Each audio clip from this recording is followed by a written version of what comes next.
Welcome to this presentation on GCSE Chemistry, with a focus on AQA exam-style questions. We will explore the questions focused on the topic about energy changes in chemical reactions from the 2023 higher tier chemistry paper. I'll guide you through the answers step by step and explain how they align with the marking scheme. Question 2. This question is about temperature changes. A student investigated the change in temperature of a solution when different masses of ammonium nitrate were dissolved in water. This is the method used. Measure 200 cubic centimeters of water into a polystyrene cup. Measure the temperature of the water. Add 4.0 grams of ammonium nitrate to the water. Stir the solution until all the ammonium nitrate has dissolved. Measure the lowest temperature reached by the solution.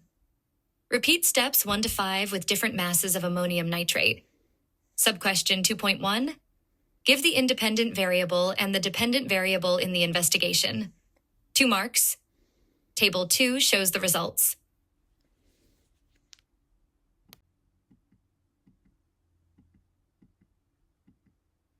We recall that in a practical investigation, the independent variable is the variable the student changes in the experiment. The dependent variable is the variable the student measures. In this experiment, the independent variable is the mass of ammonium nitrate added to the water. This is what the student changes during the investigation, and we can see it clearly from the first column of the table 2. In every single row, there is a different amount of ammonium nitrate. The dependent variable is the lowest temperature of the solution, which is measured after the ammonium nitrate has dissolved. Because the aim of the experiment is to see how increasing the mass of ammonium nitrate affects the cooling effect, or the lowest temperature reached by the solution. The marking scheme specifies mass of ammonium nitrate as the correct answer, which matches the answer mass of ammonium nitrate added in grams provided earlier. Then the marking scheme specifies lowest temperature reached by solution and allows for change in temperature of solution as acceptable alternatives. This matches the answer lowest temperature of the solution in degrees Celsius provided earlier. Thus, the answers are consistent with the marking scheme and would receive full marks. Subquestion 2.2. Plot the data from Table 2 on Figure 2. Draw a line of best fit. 3 marks. I have plotted all the points from Table 2 on the graph. They are all in blue lines and dots. This confirms that all 6 points from the table are accurately plotted on the graph, satisfying the first part of the marking scheme. Now, let's go over to explain the line of best fit in light blue on our graph here. The marking scheme also allows a tolerance of plus or minus half a small square, which is reasonable for this explanation as it explicitly states that the points are plotted correctly. The line of best fit is a line that goes roughly through the middle of all the scatter points on a graph. The closer the points are to the line of best fit, the stronger the correlation is. In this experiment, the line of best fit illustrates how the mass of ammonium nitrate affects the lowest temperature of the solution. The trend in this experiment shows that as the mass of ammonium nitrate added increases, the lowest temperature of the solution decreases. This indicates a negative correlation between the two variables. Let's explain the trend. When ammonium nitrate dissolves in water, it absorbs heat from the surroundings because it is an endothermic process. Adding more ammonium nitrate results in more heat being absorbed, causing the solution's temperature to drop further. This explains why an increase in mass of ammonium nitrate causes the temperature decreases more. This aligns with the data and supports the drawn line of best fit. The graph now meets the marking scheme by having accurately plotting all data points, drawing and explaining the line of best fit. Subquestion 2.3. Determine the initial temperature of the water. You should extend your line of best fit on Figure 2. 2 marks. The initial temperature of the water before adding 4 grams of ammonium nitrate was determined by extrapolating the line of best fit to the y-axis. This extrapolated point represents the temperature when the mass of ammonium nitrate was 0 grams. From the graph, it can be observed that the temperature at 0 gram of ammonium nitrate is approximately 20 degrees Celsius. By examining the trend in Table 2, we see that the temperature consistently decreased by 1 or 2 degrees Celsius with each increment in the mass of ammonium nitrate. Therefore, we can infer that the initial temperature of the water was around 20 degrees Celsius. This conclusion is consistent with the requirements of the marking scheme, as it involves correctly extrapolating the line to the y-axis and providing a reasonable estimate for the initial temperature. Subquestion 2.4. How do the results show that dissolving ammonium nitrate in water is endothermic? 1 mark. The student repeated the experiment 3 more times. Table 3 shows the results for 8.0 grams of ammonium nitrate. The results from Table 2 and Table 3 show that dissolving ammonium nitrate in water is endothermic because the temperature of the solution decreases as more ammonium nitrate is added.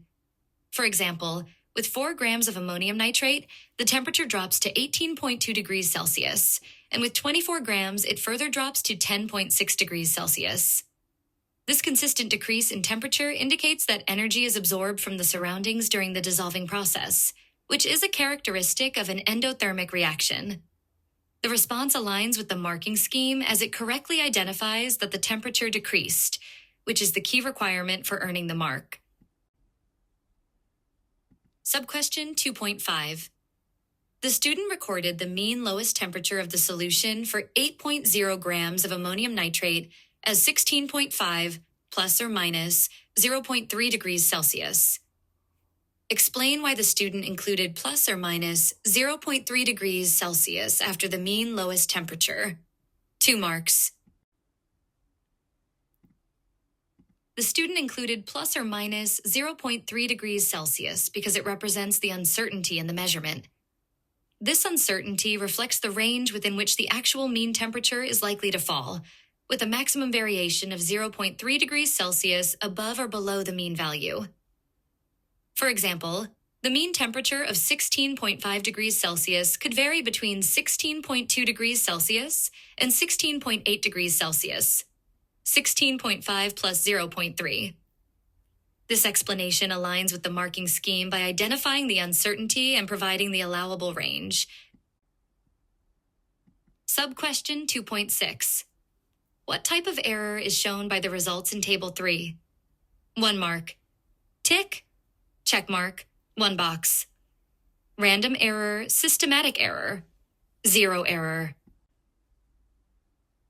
The type of error shown by the results in Table 3 is random error, as the values vary slightly between trials 16.2 degrees Celsius, 16.6 degrees Celsius, 16.8 degrees Celsius, and 16.4 degrees Celsius without a consistent pattern.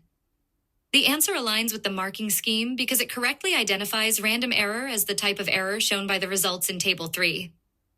The data in the table fluctuates slightly between trials 16.2 degrees Celsius, 16.6 degrees Celsius, 16.8 degrees Celsius, 16.4 degrees Celsius without a consistent pattern, which is characteristic of random errors.